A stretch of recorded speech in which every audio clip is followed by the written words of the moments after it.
says there were at least 2 explosive events on Friday alone, sending huge plumes into the air. Well, I want to go straight to Derek Van Dam. Derek can give us a sense of what's playing out here. Hi, Derek.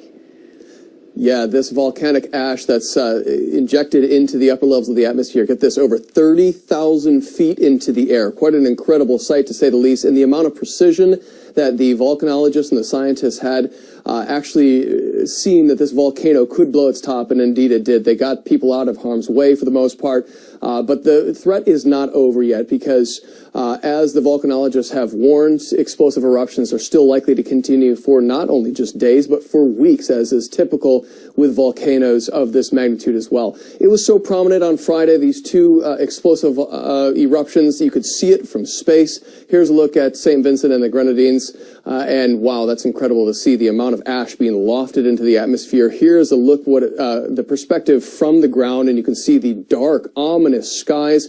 That is the ash being dispersed across the island of St. Vincent, and people will still have to contend with this at least for the next several days, if not weeks. So some tips just to shelter yourself from volcanic ash. Not deadly alone on by itself, but of course it could have ramifications for people with respiratory illnesses. So shelter yourself indoors, close windows, use respiratory masks like N95 face coverings. And this is interesting, remove contact lenses, because if you get volcanic ash within your eyes, you can actually have what's known as corona abrasions. Hey, you know what? We're talking about volcanoes in one part of the world, and we're talking about severe weather across the other part of the world. Let me take you to the United States, because we have an ongoing severe weather threat that's taking place across the Gulf Coast.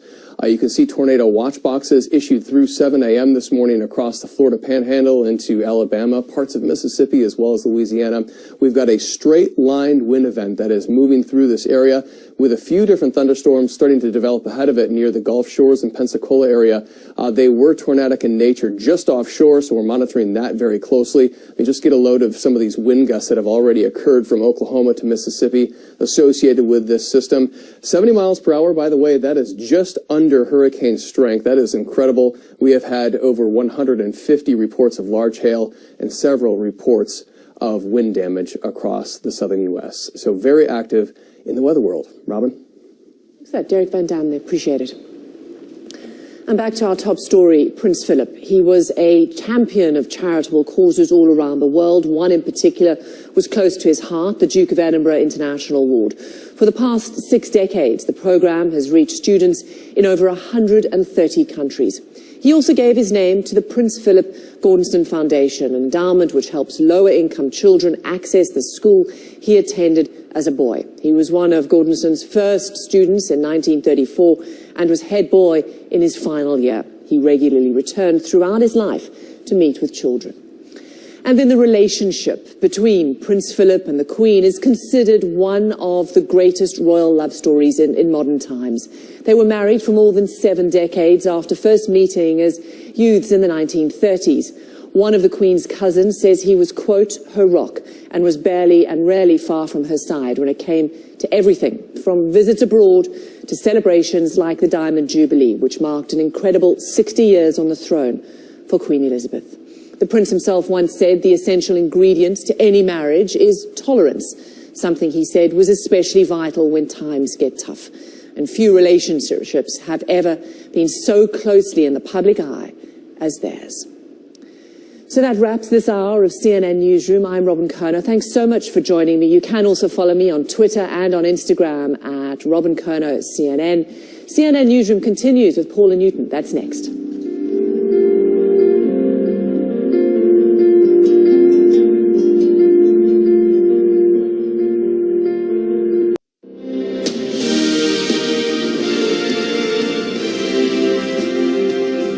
Live from CNN World Headquarters in Atlanta, welcome to our viewers here in the United States, Canada, and all around the world. I'm Paula Newton, and this is CNN Newsroom.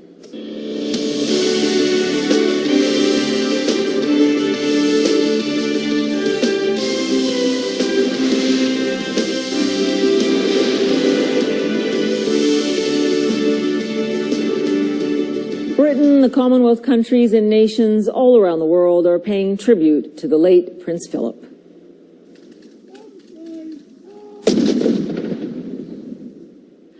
Gun salutes will be fired right across the UK at noon local time. That's in about 2 hours from now, but they've already started in Australia. Buckingham Palace is expected to confirm funeral arrangements for Prince Philip soon.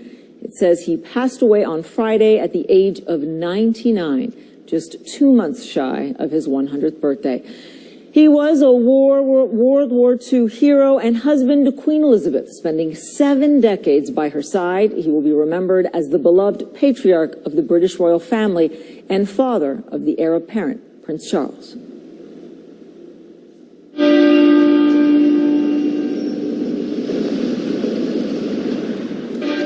The bells of Westminster Abbey ringing out in honor of the Duke of Edinburgh Friday. Now, some have been placing flowers at the palace gates, even though the royal household and the government are asking people not to do so because of COVID-19. We go straight to Soares, who's live for us in Windsor. I was just looking at those pictures, Isa. You can't help but feel it. People feel like they want to do something. And many there today, of course, taking the measure of a man who had a role that was singular, unique. How are people remembering Prince Philip? Good morning, Paula. That's right.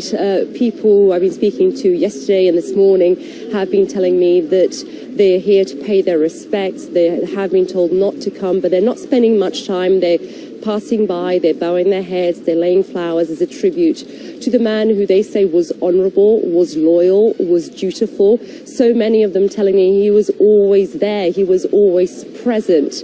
Of course, inside Windsor Castle, he was next to the Queen. He was her closest advisor, her confidant, her friend, her rock. Outside, he was always walking a few steps behind, and people admire what he's done for the country. The fact that he gave up his own career, his own ambition as a naval officer to dedicate his life to the woman he loved for 73 years, really to Queen and country. So people obviously feeling very sad today. Many people talking and discussing how the Queen may be feeling at this difficult time, Paula. Yeah, certainly you cannot imagine. When do we expect to hear about the kind of goodbye that is now in store for Prince Philip? Well, we're hoping to hear in the next, maybe today or tomorrow, as early as today, in fact. We know, as you well know, Paula, funeral arrangements are often done, planned years in advance, but because of COVID-19 and restrictions, that has had to be changed. We know that the Duke, he didn't want to make a fuss about his funeral. They never really like the attention. It was never about him. So he was a simple guy and he wanted something small. So we know that the funeral will be held at Windsor Castle behind me, St. George's Chapel. That's the chapel where Harry and Meghan married. But we don't know how many people, how many mourners will be able to attend under COVID-19 restrictions. We're looking at 30 people or so. So who exactly will attend that service? Would it be a military service in line with the fact of the man in his naval career, the man he was in the career he had?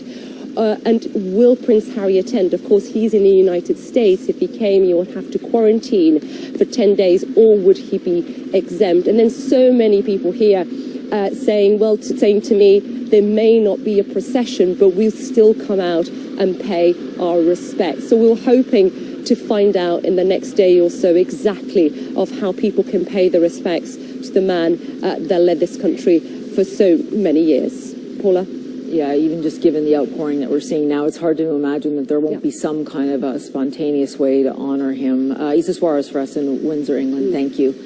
The former press secretary to Queen Elizabeth, Charles Anson, joins me now.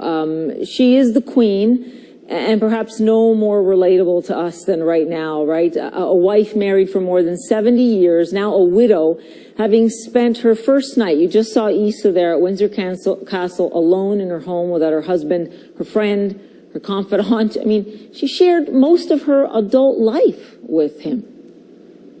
That's correct, and a very long and successful life of shared duties and also shared lives and interests in the countryside and so on. So it's a very long and very successful team that they have been. But I think the Queen will have been well prepared herself for this moment perhaps happening. And, she's philosophical by nature. She has a very strong faith. And she will, be able to treasure the moments she's spent together. And of course, in this particular time, she's surrounded by her very close family, by those in the royal bubble at Windsor, and preparing obviously for the send-off and that will be given to the Prince. Will obviously be somewhat scaled down, but I think her faith and her family and those around her, she's very much a family person, and her children will be very much in touch with her. Absolutely. Now, apparently, the Prince was quite involved in the arrangements for his own funeral, and it seems it always was said that he wanted something that was modest by royal standards. Why do you think that is in terms of what his wishes are? Well, that's really, Paula, in the nature of the man. Prince Philip never liked to have a fuss made about him. And his attitude to life, I found from my 7 years of working closely for the Queen and Prince Philip, is that he wanted the focus to be on what he was doing and what his objective was in trying to make society better and opportunities for young people better, his sort of attachments to the Navy and the military services. He was always focused very much on where he could make a difference. He didn't want fuss made of him, and that would go for the funeral. And I can imagine a slightly wry smile he might have had about the funeral arrangements being more modest. He wouldn't have minded that at all. He didn't want the focus to be on him, which is quite interesting because, of course, the tributes have been huge. And his contribution as the Queen's consort and as a man of great capabilities in his own right are enormous. He's done a lot to change the world for young people, for the environmental causes and so on, in a very significant way, more than almost anyone in a way. And he has had these huge range of interests. But at the heart of him was this, the first priority was his being at the Queen's side on all major occasions, whether it was a state visit or, as I remember well, the night of the Great Fire at Windsor, where Prince Philip was abroad on an official visit. He just jumped on the plane straight away and came back overnight.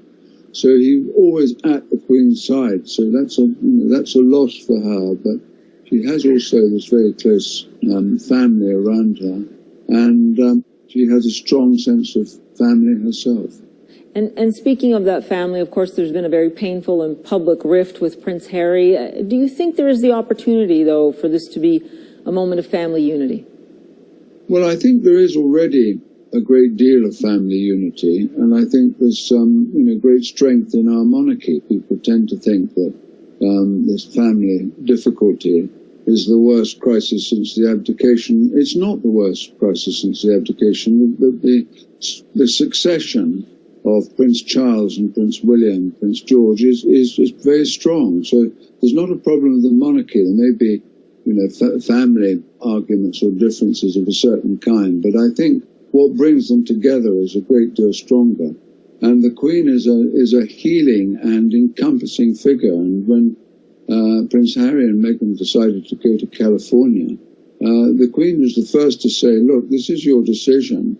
If you decide you go to California and you decide in a year's time that you'd like to come back, of course you'll be welcome. Well, they've decided to stay out there, but the Queen has made it absolutely clear that Harry and Meghan remained loved members of the family. So I would expect them to come over at some stage. Whether Prince Harry can come over for the funeral with all the COVID arrangements, I simply don't know. But it'll be a small funeral, and I think Isa, your correspondent, is right that it'll probably be the rule of 30 people, which would encompass, the Queen's immediate family. Within that 30, her children and their wives and husbands and her grandchildren would be encompassed within that 30, I would think, and maybe one of the very close friends and colleagues. Yeah, it's already a very large family as it is. We will wait to hear the details in the coming hours. Charles Anson, the Queen's former press secretary in London, thanks so much for your insights. Appreciate it. It's a pleasure. Now, we will have much more on how Prince Philip is being remembered right around the world. We'll be live with Sama Abdelaziz in Belfast, Northern Ireland, where after nights of protest, there's an appeal for calm, actually, as a show of respect. And our Eleni Diokos will join us from Johannesburg with a look at Prince Philip's legacy in Africa and throughout the Commonwealth. Police officers are taking the stand to rebuke Derek Chauvin's use of force against George Floyd. Coming up, we'll have the latest from the courtroom, and we'll discuss if this rare testimony signals a shift in policy.